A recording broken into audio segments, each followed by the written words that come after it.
न प्रीते वंदमानो निंदमानो न कुप्यति नयोद विजति मरणे जीवने नावे नंदति। बंदमान न प्रीते, बंधनी होकर के प्रेम नहीं। कोई हमारी वंदना करता है तो वंदना करने वाले से मोह करने की जरूरत नहीं। निंदमानो न कुप्यति, कोई निंदा करता है उस पर क्रोध करने की आवश्यकता नहीं। अपनी अपनी भावना लोग प्रकट करते हैं, हमारी भावना क्या है, साधना क्या है।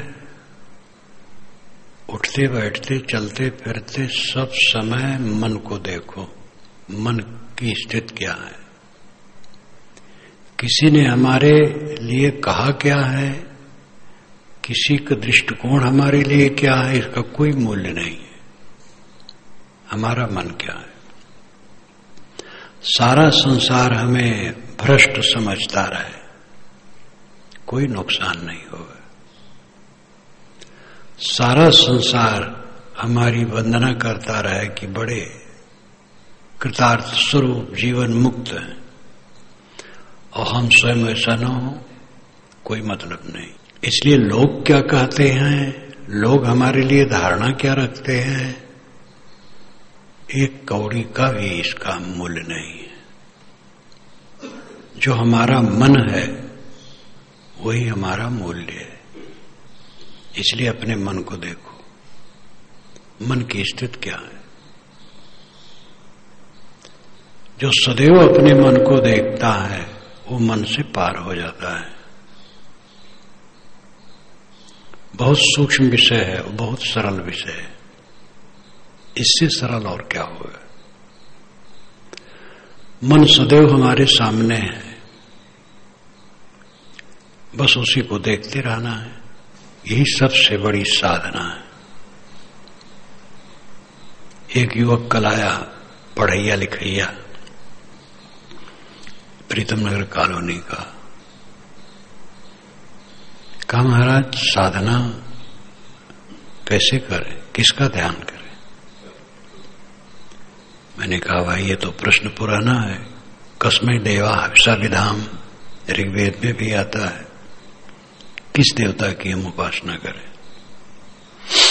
मैंने कहा कि जिस देवता गुरु या किसी की भी प्रति तुम्हारी श्रद्धा है उसका करो, लेकिन खास उपासना है अपने मन को देखो। मन क्या है, कैसे है। गुरु उपासना की एक सीमा है। गुरु की असली उपासना है जो वो कहते हैं उसको करना। जो तू चाहे मुझको छाड़ सकल की आस, मुझे ही ऐसा होए रहो सब सुख तेरे पास। गुरु ऐसे कहते हैं। गुरु की आज्ञा का पालन ही गुरु की उपासना है, गुरु की सेवा है। और व्यवहार में तो सेवा सब सबकी करते ही हैं। आपस में एक दूसरे की सेवा करते हैं, तो गुरु की सेवा कोई क्यों न करेगा। असली सेवा तो है जो कहते हैं उसको करो। तो गुरु की उपासना की एक सीमा है। अपने मन को ठहराने के लिए कोई गुरु का चित्र मन में लेकर के ध्यान कर सकता है, लेकिन कब तक इसको करेगा। चंचल मन को स्थिर करने के लिए है बस। अंत में सारा ध्यान समाप्त करना ध्यान है, कुछ न सोचना ध्यान है। कुछ न सोचने की स्थिति में न पहुंचे तो साक्षी भाव से रहे। मन में जो कुछ है उसको देखे, परखे और त्यागे। यही असली ध्यान है। जो सदैव अपने मन को देखता है वह किसी की प्रशंसा में मुग्ध नहीं होता है, और किसी द्वारा अगर निंदा की गई है, निंदा की जाती है तो उसमें क्षोभ नहीं करता है। सब अपना अपना बाजा बजाते हैं, सबके अपने बाजे हैं, बजाने दो जिनको। बाजन दे बाजंतरी तो कल को कोई मत छेर, तुझे पिरानी क्या परी तू अपनी आप निबेर। अयोध्या में उस समय सरजू में पुल नहीं था, स्टीमर चलता था वर्षा में। हम लोग कार्तिक में जा रहे थे, 2-4, शायद गुरुजी पहले पहुंच गए थे। ट्रेन से लकड़मंडी पहुंचे, वहां रात भर रहना हुआ। बड़ी एकादशी पड़ती थी उसी दिन, दूसरे दिन। अब बड़ी एकादशी को तो वैष्णव लोग सब के सब व्रत रहते हैं, गृहस्थ लोग भी काफी रहते हैं। हम लोगों का स्टीमर मिलने वाला था देर में, नहाए धोए और लिट्टी चोखा लगाए। वैष्णव का एक आश्रम, उसी से बर्तन मांग लाए और बर्तन तो दे दिए, लेकिन कुपित थे हम लोगों पर। वे कितना पाप करते हैं, बड़की एकादशी में ये लोग खा रहे हैं अन्न, तो हम लोग तो खाए पिए। एक पंडित जी आगे गोरखपुर की तरफ के, वो पारक सिद्धांत जानते थे, वो संस्कृत के विद्वान थे। श्री सुखसागर साहब से उनका संपर्क था, देखते ही खुश हो गए। हम लोग पास बैठ गए, बातचीत होने लगी, मगन हो गए। पूर्ण साहब की त्रिज्या के अंतिम में जो अस्तित्व परक सभा है, उसमें बहुत याद था उनको। उन्होंने कहा, जाते सकलो परख या सो पारख निज रूप, तहां हो स्थिर तो नहीं जाई ब्रह्म को। बातचीत चलने लगी, इतने में वो आश्रम के एक तेज तर्रार साधु आ गए, जिनकी उम्र 40 तक रही होगी। बैठे सुनने लगे, लेकिन उनको तो क्रोध था खास, तो बीच में बोल पड़े। लेकिन कबीर की ये बात अच्छी नहीं है कि पात्र पूजे हर मिले तुम्हें पूजो बाहर। तो मैंने कहा, इसमें आप क्यों छुपते हैं, ये हमारे बीजक में है भी नहीं। लेकिन वो तंद्राते रहे। तो पंडित जी ने कहा, बाजन दे बाजंतरी। इतने भर गए तो मैं चुप हो गया। उन्होंने इशारा कर दिया, फिर वो चले गए। तो पंडित जी ने कहा, इन लोगों के अंदर में धुआं है, आग नहीं है, क्या कीजिएगा इनको। फिर स्टीमर में साथ साथ बैठे गए। इतने में 2-3 वैष्णव नवयुवक संत उसमें बैठ गए थे, वो भी हम लोगों के पास आके बैठ गए। पंडित जी से हमारा परिचय पूछे।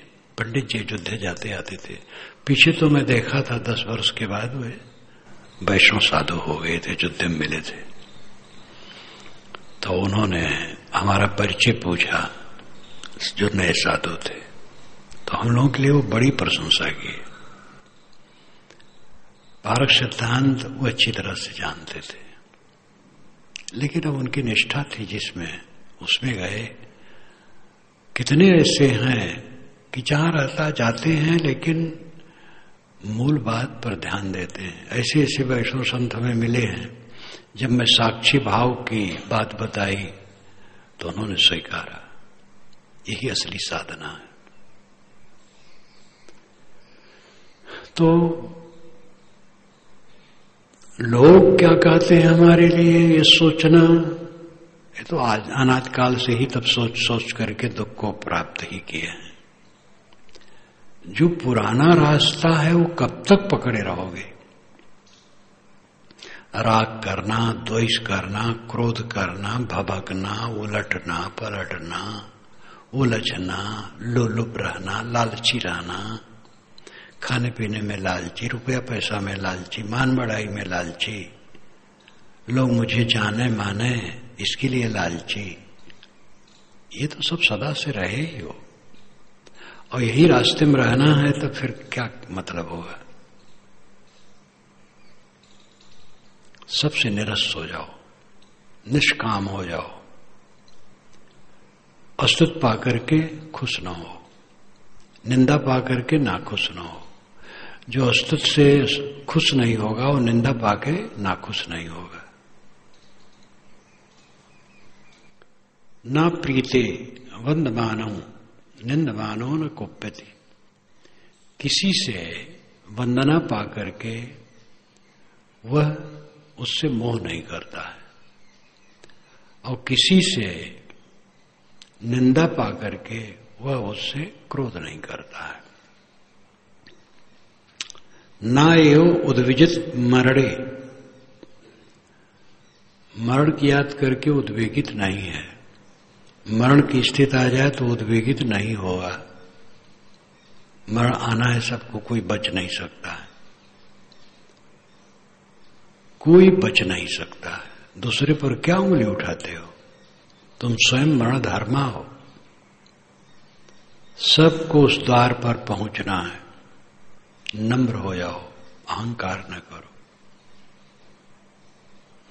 एक महंत ने कहा कि जो मेरी निंदा करते वो मर जाते हैं।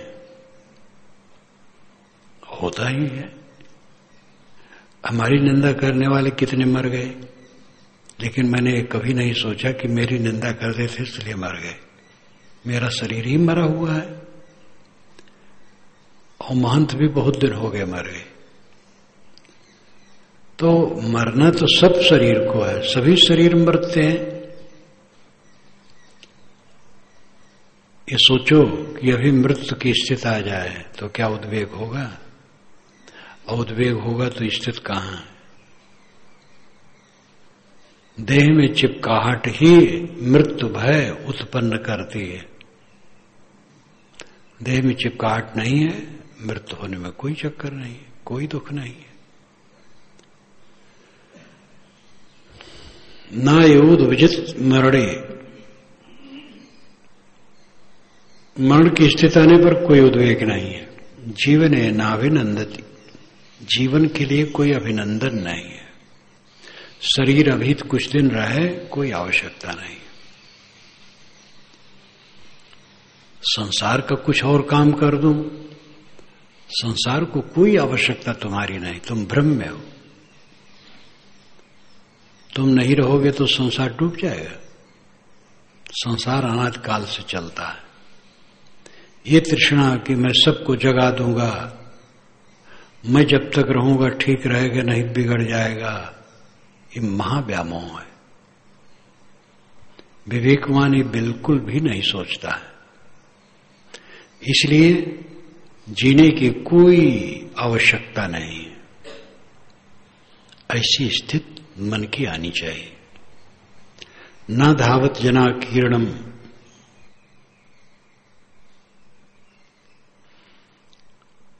नारायण मुक्षांदधि यथा तथा यत्र तत्र सम एवावत तिष्ठते। शांत धी उपशांत धी, उप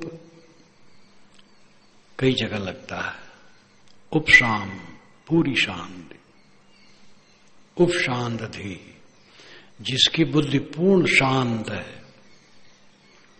न धावत जनाकीर्णम, जन आकीर्णम, आकीर्ण नाम फैला हुआ विस्तृत, जन से विस्तृत मनुष्यों की भीड़ भड़का, मनुष्यों का भीड़ भड़का।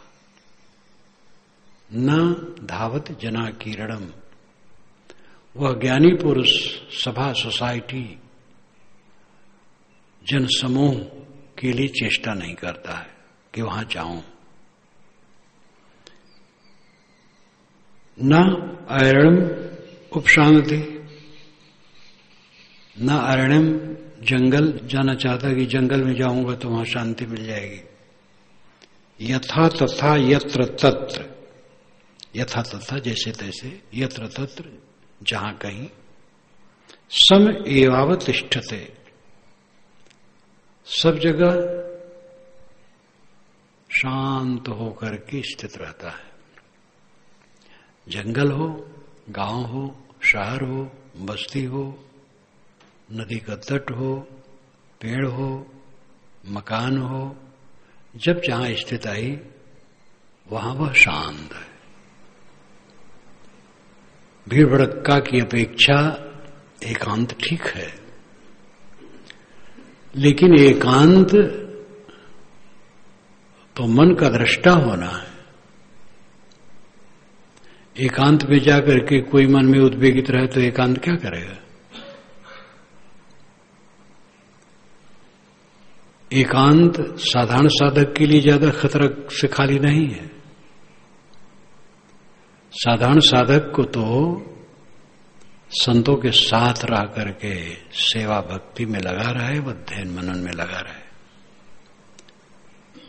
ज्यादा एकांत उसके लिए भयंकर खतरा है।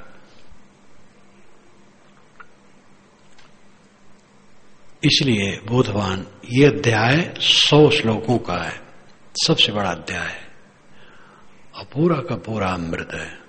ये अंतिम श्लोक है इसका। न धावत जना किरणम नारायणम उपशांदधि यथा तथा यत्र तत्र समएवावतिष्ठते। उपशांदधि पूर्ण शांति बुद्धि वाला व्यक्ति न भीड़ भड़क्का की इच्छा करता है और न जंगल की इच्छा करता है। मैंने उस दिन कहा था, तथागत ने जब एक भिक्षु ने बताया कि ये अमुक भिक्षु ये किसी से नहीं बोलता है और थोड़ा अलग रहना चाहता है और इस ढंग से रहता है, तो उन्होंने उसे बुलाया, कहा एकांत का अर्थ है मन को देखना। तुम मन को देखते हो तो एकांत हो। अपने शरीर और मन की स्थिति देखो, क्या उसमें उठ रहा है, तो मानो एकांत में हो। इसको न देख पाओ, खाली अकेले रहो तो और खुरापात होगी। अकेले में पता नहीं क्या क्या सोचोगे, क्या क्या करोगे। सत्संग में जो दाब रहती है अकेले में नहीं रहती। सत्संग में मर्यादा से रहने की चेष्टा होती है, खाने पीने में, लेने देने में, व्यवहार बरतने में और किसी चीज में, सब में अदब लिहाज रहता है दूसरे का। अब अकेले में तो ठिकाना नहीं है, मन कहां कहां ले जाए। जहां सामान्य भक्त हैं, सब अधरे में कन्वय राजा, बहुत अंधे अंधे हैं तो एक कन्वा ही राजा है। रोक न बेरोक तहां रणवे पुनीत, ये भी कहा जाता है। जहां पेड़ पल्लो नहीं है तो एरण का पेड़ ही बहुत पुनीत है। तो अकेले भक्तों में घूम रहे हैं, स्वयं चक्रवर्ती सम्राट सदगुरु हैं, चाहे जैसे रहे, पतन के सिवा और कुछ नहीं। नजर दौड़ा करके देख लो, जो साधु संगत छोड़ करके चक्रवर्ती सम्राट बनना चाहते हैं गुरुपद का, उनकी दशा देख लो क्या है। सब भटक रहे हैं। जो उनमें योग भी थे, प्रतिभावान भी थे, वे भी 2 कौड़ी के नहीं रह गए। ये सहज नहीं है। ये मन और इंद्रियां और अहंकार, इनको रगड़ करके साफ करने का काम शुद्ध संगत में ही संभव है। फूल के साथ कांटे हैं। गुलाब का फूल बहुत महत्वपूर्ण है। जवाहरलाल तो गुलाब का एक फूल सदैव अपने जेब के पास टाके रहते थे। गुलाब का फूल बड़ा महत्वपूर्ण है, लेकिन साथ में कांटे हैं। गुलाब के पेड़ में कांटे होते हैं। जिसमें कांटे नहीं होते, कीड़े मकोड़े तो होते ही हैं। पानी है तो कीचड़ हो जाएगा। संगत में सहना पड़ेगा, सबका अपना स्वभाव है। कोई उसी बात को मिठास से कहता है, कोई भड़क के कहता है, कोई बीच में है, न भड़कता है न मिठास है। दूसरे ढंग से कहता है ये सबका बाजा है, अपना अपना बाजा सब बजा रहे हैं। अब अपने अपने बाजा के लिए वही ध्यान दे तो उसको ठीक कर सकते हैं। हमें सबका सा लेना है, अब अपने को देखना है। संतों की शरण में सिर डाल करके ही सुधार है। अकेले पढ़ करके पतन के सिवा कुछ नहीं। समय लगता है। जो साध संगत छोड़ करके स्वतंत्र के नाम पर घूमते हैं, तत्काल लगता है कुछ करके दिखाएंगे। 2-4 वर्षों में जो दुर्दशा होती है वो सब प्रत्यक्ष है।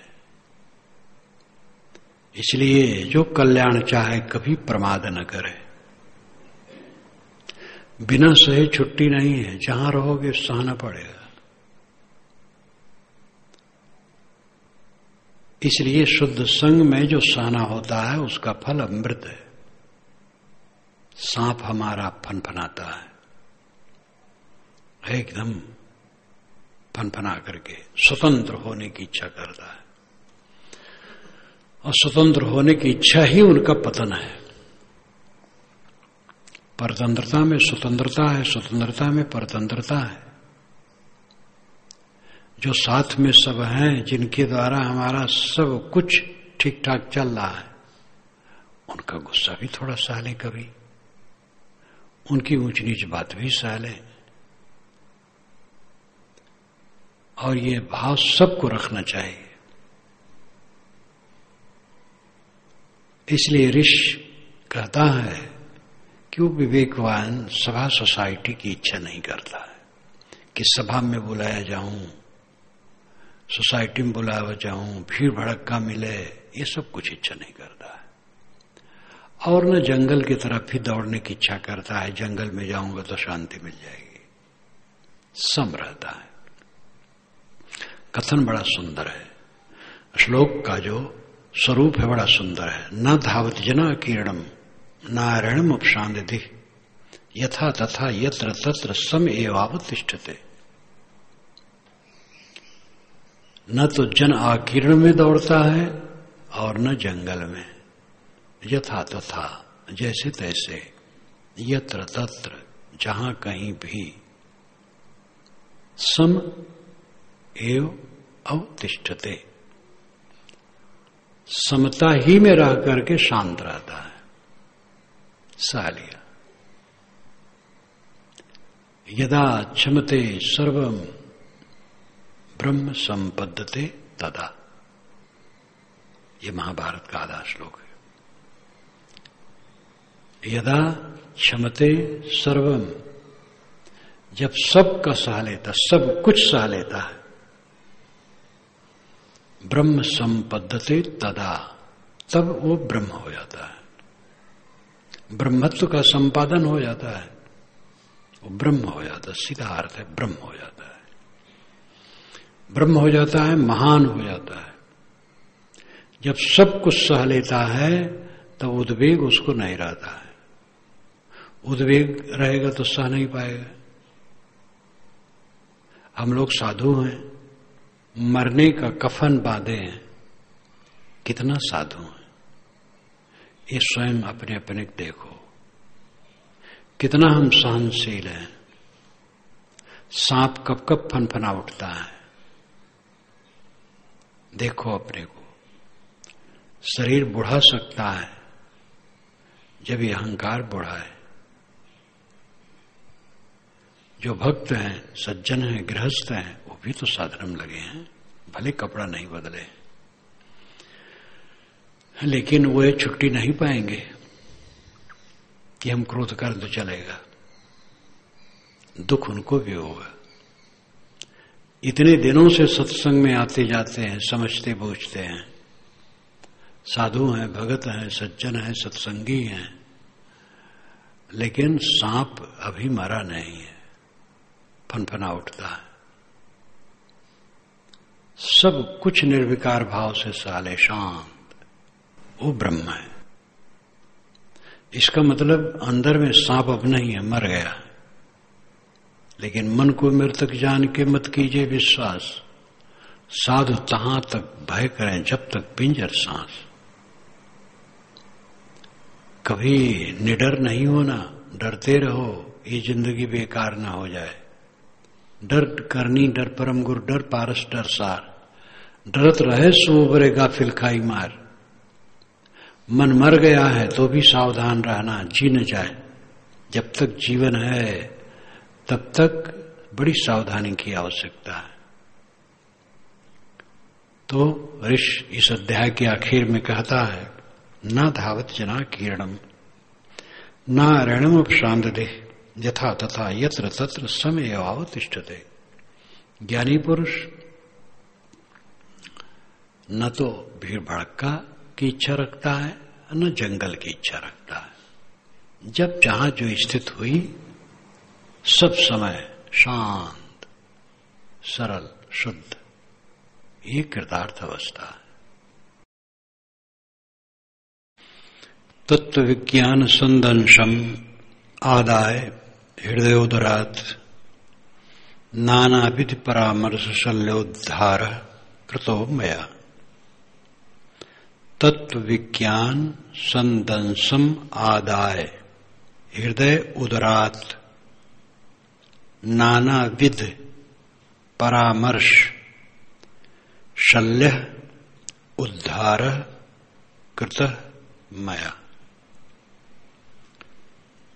इतना उपदेश सुनने के बाद शिष्य कहता है, गुरुदेव आपके तत्व विज्ञान का संदंश, संदंश कहते सणसी को, आपके तत्व विज्ञान की सणसी से जो नाना प्रकार के परामर्श हृदय उदरात, हृदय के भीतर थे। उदर नाम पेट।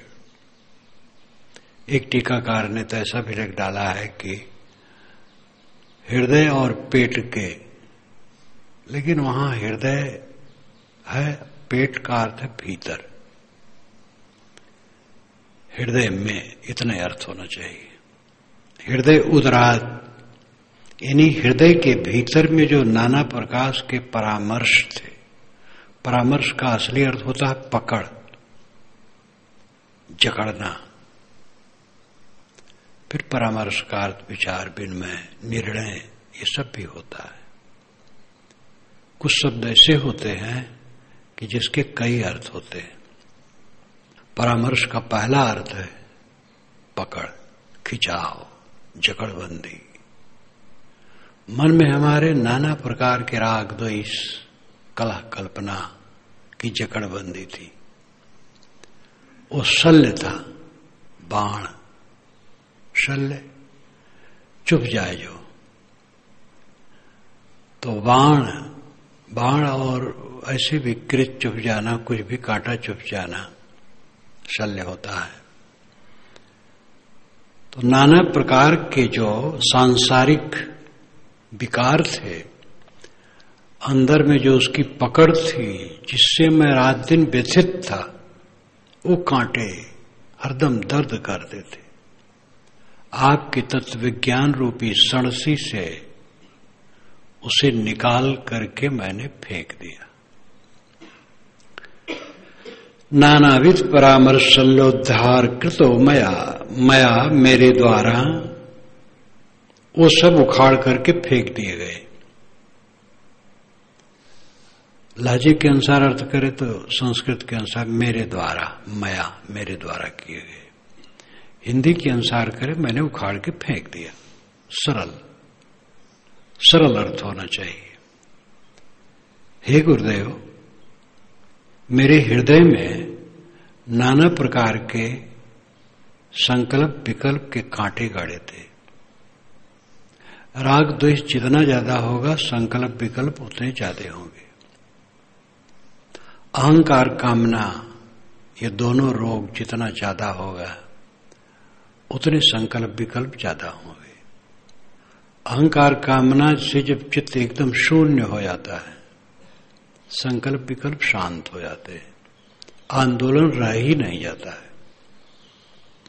यही जीवन की सच्चाई है।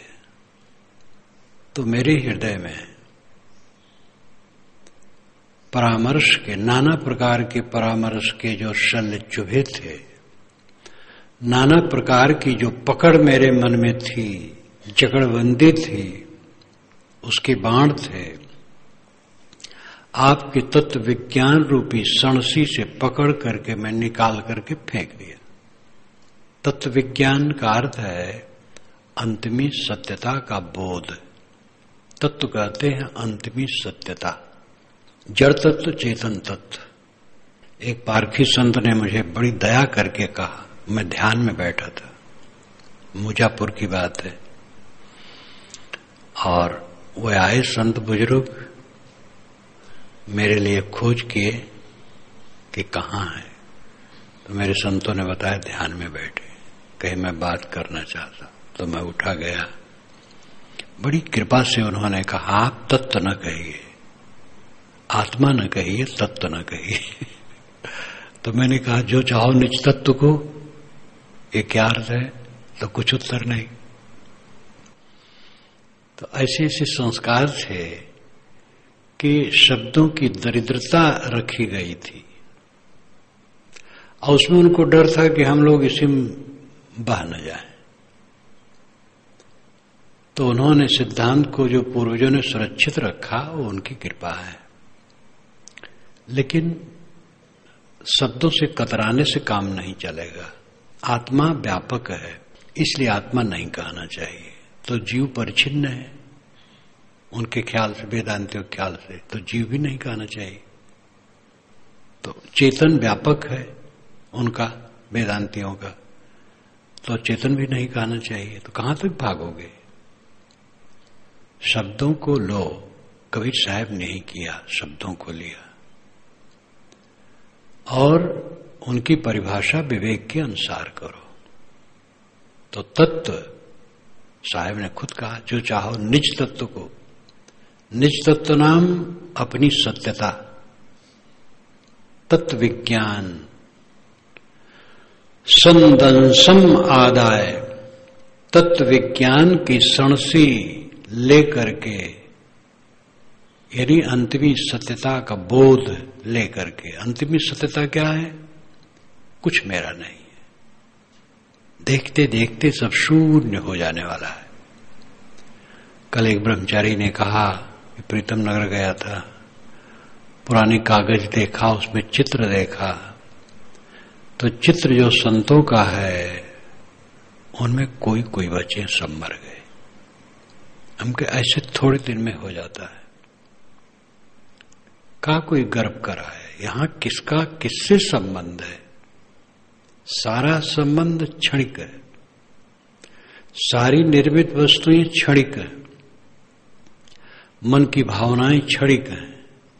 जिन मन की भावनाओं में आप विवश होकर के क्लांत होते हैं, कुछ दिन के बाद उनका कोई मूल्य नहीं रह जाता, तो आपको ही पश्चाताप होता है। इसलिए मन की भावनाओं में न बहें, बाहर की चीजों में न बहें, कहीं भी न बहें। अंतिमी सत्यता है अपनी असंगता, प्रपंच शून्यता, कुछ भी स्मरण नहीं रहेगा। शरीर छूट जाने के बाद यहां कुछ स्मरण नहीं रहेगा। अस्थाना जी का यहां कुछ भी नहीं रहा, बाल बच्चे अपना अपना कर रहे हैं। इसी प्रकार किसी को कुछ नहीं रहता है। ये अंतिमी सत्यता है। अपना वैभव असंगता है, संकल्प शून्यता है।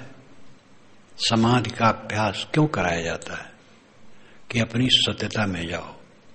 गाढ़ी नींद में अपनी सत्यता में रहते हो, यद्यपि वो अवस्था जन्य है, बोधजन्य नहीं है।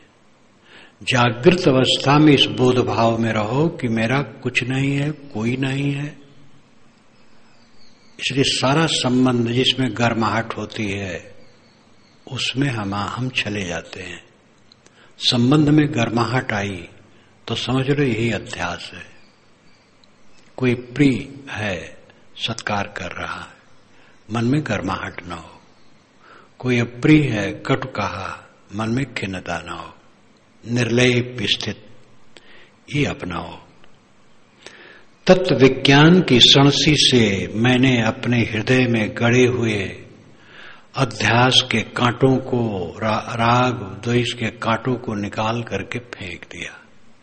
ये साधक का कहना कितना महत्वपूर्ण है। क्वा भूतम क्वा भविष्यत व वर्तमानमपि क्वा वा क्वा देशः क्वा चावा नित्यम स्वयं महिमिन स्थितस्य मयि। नित्यम स्वयं महिमिन स्थितस्य में, शाश्वत अपनी महिमा में मैं स्थित हूं। शाश्वत अपनी महिमा है असंगता, कुछ न होना अपने पास शाश्वत महिमा है। आपका वैभव क्या है? कुछ न होना, अकिंचन। कुछ मानते हो है तो धोखा खा रहे हो। देह है, देह के नाम रूप हैं, अवस्था परिस्थिति है, गुण कर्म है, उससे जुड़े हुए लोग हैं। जितना याद करोगे अपने को धोखा देते हो। कुछ नहीं है, कुछ नहीं है अपने पास, ये अपना वैभव है। और इस वैभव में जब जियोगे तब क्वा भूतम क्वा भविष्यत व वर्तमान क्वा वा क्वा देश। उसके लिए भूत कहां, भविष्य कहां, वर्तमान कहां, देश कहां। कुल मिलाकर के इसमें देश काल की बात है। भूत भविष्य वर्तमान ये काल है और देश। देश और काल में दुनिया की सारी गतियां होती हैं। एक मेज पर एक गोली रख दी गई, गोली लुढ़की तो उसके लुढ़कने में देश और काल लगते हैं। जब गोली चलती है तो देश लगता है, वो पास करता है, कुछ जगहों को पास करती है गोली तो देश लगता है और समय लगता है। दुनिया की सारी हरकतें देश काल में होती हैं। आत्मा देश काल से अतीत है, यद्यप वो भी देश में ही रहता है, लेकिन देश की उसमें गंध नहीं है। तो मन इंद्रियों से हम जानते हैं और जान जान करके पीड़ित होते हैं। जान जनाए देखे सुने सब मित्रन दिलहाल, हान लाभ इसमें कहा जो तेहित विहाल। जान जान करके हम जलते हैं और कुछ पाते नहीं हैं। जाने और जले ना, ये जीवन है। ऐसा जीवन बिताओ तो फिर इस भवाटवी में नहीं भटकना पड़ेगा। और जानी हुई चीजों में राग करोगे, द्वेष करोगे, क्षुब्ध होगे तो फिर फंसोगे, फिर उद्धार नहीं होगा। तो क्वा भूतम क्वा भविष्यत व वर्तमान में क्वा वा क्वा देश। भूत भविष्य वर्तमान क्या है उसके लिए और देश क्या है? भूत मरा है, भविष्य सामने नहीं है, वर्तमान है लेकिन वर्तमान से जुड़ाव नहीं है। वर्तमान में जो कुछ उपलब्ध है उसके प्रति कोई राग नहीं है, तो तीनों समयों से ऊपर है। और देश, ये जो जगत प्रपंच है उससे भी अनासक्त है। तो देश काल से वो अतीत है और अपने आप अपनी महिमा में नित्यम स्वयं महिमिन स्थितस्य में, जो शाश्वत मेरी अपनी महिमा है उसमें मैं स्थित हूं। तो इसके लिए देश काल का प्रपंच कहां है? देश काल में ही सारी चीजें प्रतिबिंबित होती हैं और देश काल ही मेरे में नहीं है। क्वा स्वप्न क्वा सुसुप्तिर्वा क्वा चा जागरणम तथा क्वा तुरीयम भयम वाप स्वयं महिमन स्थितस्य में। स्वप्न, सुसुप्ति और जागरण, ये तीन अवस्थाएं हैं। इन तीन अवस्थाओं के बाद तुरीय अवस्था वेदांती लोग मानते हैं। तुरीय शब्द वो कहते हैं, वो हम लोगों को भी मान्य है, वह है समाधि। जागृत, स्वप्न, सुसुप्ति, ये तीन अवस्थाएं हैं और चौथी अवस्था है समाधि। समाधि चौथी अवस्था नहीं है, इसी तीन के अंदर है, जागृत में ही है। लेकिन उसको अलग इसलिए किया गया कि वो एकदम शुद्ध दशा है। तो जागृत में रहते हुए भी जागृत से ऊपर है, इसलिए चौथी अवस्था है। लेकिन ऋषि कहता है स्वप्न क्या, सुसुप्त क्या, जागरण क्या और तुरी क्या, मैं अपनी महिमा में स्थित हूं तो ये भेदभाव क्या। ये अष्टावक्र गीता का लेखक बड़ा ऊंचा था, बड़ा ऊंचा था। ये तो ऐसा है जैसे कबीर और जैसे लाओ त्से, इस कोट का ये संत है। वेदांत उसका मत था, इसलिए जड़ चेतन अभिन्नता की बात बीच में कहा है, निर्लिप्तवाद नहीं कहा है। यद्यप ऐसे श्लोक हैं जो निर्लिप्तवाद की तरफ लाए जा सकते हैं और उसको मैंने छोड़ दिया है। ऐसा कहा है कि चाहे वो महात्यागी हो, चाहे वो महाभोग करता हो, अब महाभोग में तो काम इत्यादि सब हो जाएगा, मैथुन क्रिया इत्यादि, तो मैंने उसको छोड़ दिया। तो वेदांत का अपना लहजा होता है और उस लहजे में कुछ श्लोक किसके हैं वो मैंने छोड़ दिया। बाकी सब एकदम तीर की तरह है और साधारण के लिए नहीं है, उच्च अवस्था के लिए है। उच्च अवस्था सबको पाना है, इसलिए सबको इसको मनन करना चाहिए। और सीधी मार, सब भ्रम काट दो। जो अपनी महिमा में स्थित है तो जागृत स्वप्न सुसुप्त कुछ नहीं। अपनी महिमा में स्थित वो भी सोता है, जागता है, सपने भी आते हैं, परंतु वह अपनी स्थिति में ऐसा रहता है कि सब स्थिति से उत्तप्रोत रहता है। पूरा जागृत स्थिति से उत्तप्रोत, स्वप्न में भी उसी का आभास, सुसुप्ति में उसी का बीज, सब समय वो अपनी दशा में रहता है। और तुरी भी क्या, तुरी अलग कहने की कोई जरूरत नहीं, पूरा जीवन ही तुरी है। भयम, भय किसका, कोई किसी अवस्था का भय नहीं, कुछ नहीं, एकदम स्वरूपस्थ। क्वा दूरम क्वा समीपम व बाह्यम क्वा अभ्यंतरम क्वा स्थूलम क्वा चाव सूक्ष्म स्वयं महिमन स्थित से मैं अपनी महिमा में स्थित हूं। आत्मा की महिमा है असंगता है, ध्यान रखना चाहिए। आत्मा की महिमा सद्गुण और ज्ञान नहीं है। जो सद्गुण है जीवन में और जो ज्ञान की वृद्धि है, ये आत्मा की महिमा नहीं है। ये आत्मा की महिमा देहोपाधिक है, शुद्ध आत्मा की महिमा नहीं है। और हमें जब और आसक्ति छूट जाती है तो सूक्ष्म आसक्ति ज्ञान की और सद्गुण की होती है, और ये आसक्ति फिर पटक देती है। सद्गुण की आसक्ति बड़े बड़े को पटक देती है, और ज्ञान की आसक्ति, ज्ञान का मोह कि मैं बड़ा ज्ञानी हूं। गीता में भी इस बात को कहा गया है, सतरजतम की व्याख्या करते हुए कहा गया है, क्योंकि साधक अंतिम अवस्था तक पहुंचे हुए साधक सभी क्षेत्रों में हुए हैं। और मतांतर तो अलग है, लेकिन जिसने अपने को कसा, अपने को साधा, अपने को संभाला, वो कहीं भी है वह उस बात को कहेगा, क्योंकि वो अनुभव ही वही होता है। सबसे निवृत्त, एकदम एक सहानुभूति ऐसी होती है, यदा क्षमेत सर्वम ब्रह्म संपद्यते तदा। ये महाभारत में आता है। जब भीम अर्जुन उकसाते हैं युधिष्ठिर को, ये आप धर्म धर्म करते करते बैठे हैं, बेकार की बात करते हैं, चढ़ चले दुर्योधन पर अभी। तो युधिष्ठिर कहते हैं नहीं, 13 वर्ष का व्रत है तो हमें व्रत भंग नहीं करना चाहिए।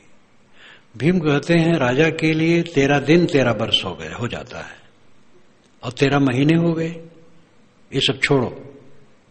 कहे नहीं, बात मानो, सहना चाहिए। तब उनके मुख से निकलता है, यदा क्षमते सर्वम ब्रह्म संपद्यते तदा। जब सब सह लेता है इंसान तब ब्रह्म हो जाता है। यथा जब क्षमते सह लेता है सर्वम सब कुछ, ब्रह्म संपद्यते, ब्रह्म की संपन्नता होती है, तदा तब, ये शब्द के अनुसार होगा। लेकिन भाव है वो ब्रह्म हो जाता है। जो सब कुछ सह लेता है वो ब्रह्म हो जाता है। ये सब कुछ सह लेना उच्चतम अवस्था है। श्रीमद् भागवत में भी तितिक्ष ब्राह्मण की कथा आती है, तो कितना लोग गाली देते हैं, थूकते हैं उस पर, वो एक निवृत्त रहता है और सब सह लेता है। क्वा दूरम क्वा समीपम वा बाह्यम काभ्यंतरम क्वा स्थूलम क्वा च सूक्ष्म स्वयं अहिमन्मिन स्थिति। दूर क्या, निकट क्या, बाहर क्या, भीतर क्या, स्थूल क्या, सूक्ष्म क्या, मैं तो अपनी महिमा में स्थित हूं। दूर और समीप आत्मा नहीं है, बाहर नहीं है, भीतर नहीं है, स्थूल नहीं है, सूक्ष्म नहीं है, बस मैं हूं, इतना काफी है। और उसके लिए नाप जोख की क्या जरूरत है? अपनी महिमा में स्थित हूं। अब कोई विकल्प नहीं रहा। दूर और समीप ये पदार्थों की दृष्टि से होता है। पदार्थ कहां है, दूर है कि समीप है? और बाहर और भीतर, न हमारे बाहर हुआ है न हमारे भीतर हुआ है। भीतर जो कहा जाता है वो दैहिक बुद्धि से कहा जाता है, दैहिक दृष्टि से, कि भाई बाहर न खोजो, भीतर है। तो देह की दृष्टि से, आत्मा की दृष्टि से भीतर क्या है? आत्मा के भीतर भी कुछ है। आत्मा तो मैं हूं बस, भीतर बाहर क्या? न भीतर न बाहर, न दूर न समीप, न स्थूल न सूक्ष्म। जो अपनी महिमा में स्थित है, अपनी असंगता में स्थित है, उसके लिए ये सब कुछ नहीं। का मृत्यु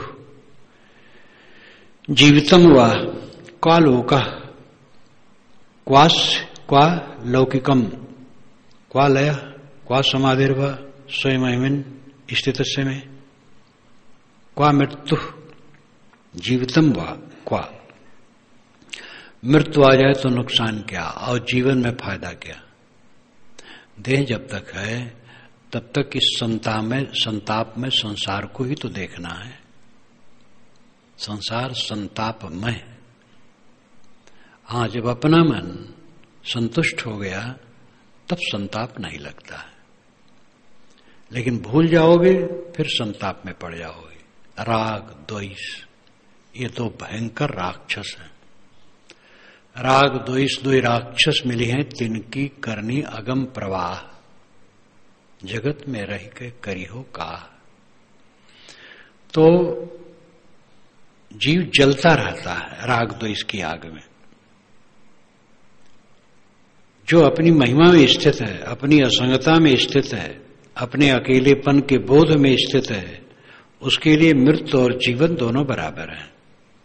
लोक और लौकिक, लोक ये संसार और लौकिक दुनिया की चीजें, ये सब उसके लिए कुछ नहीं। क्वा लय समाधिर्वा, उसके लिए लय और समाधि की क्या आवश्यकता रह गई?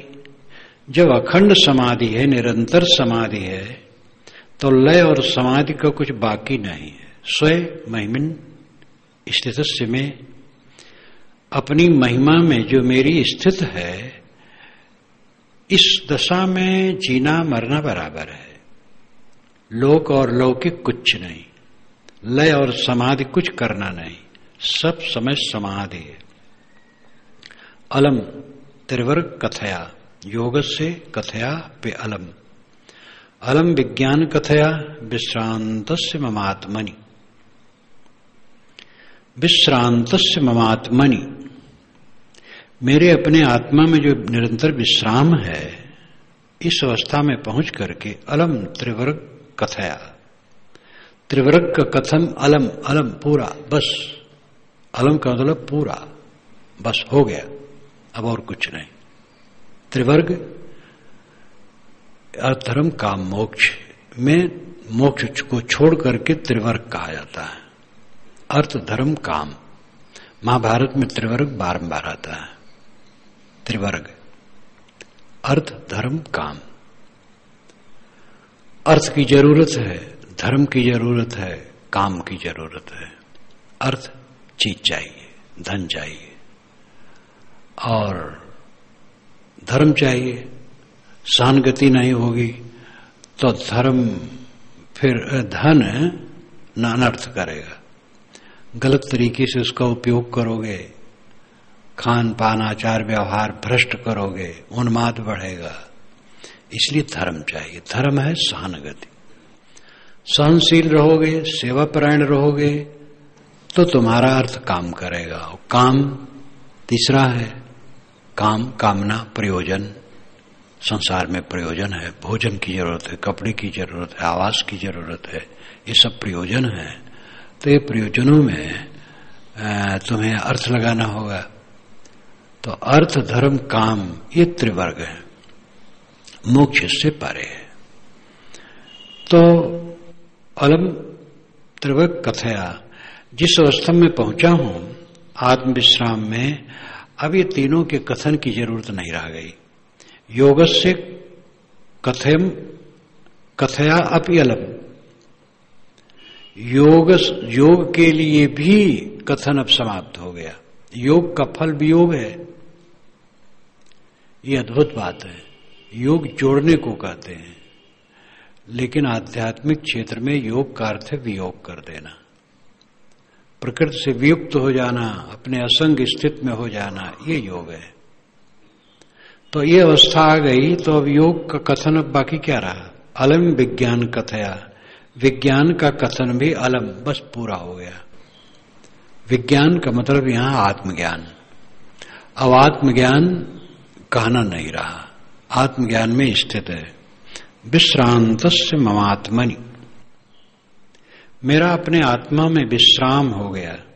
सब समय अब सो रहा हूं अपने में। सुसुप्त, स्वापीत सुसुप्त, सदैव अपने में लीन हूं।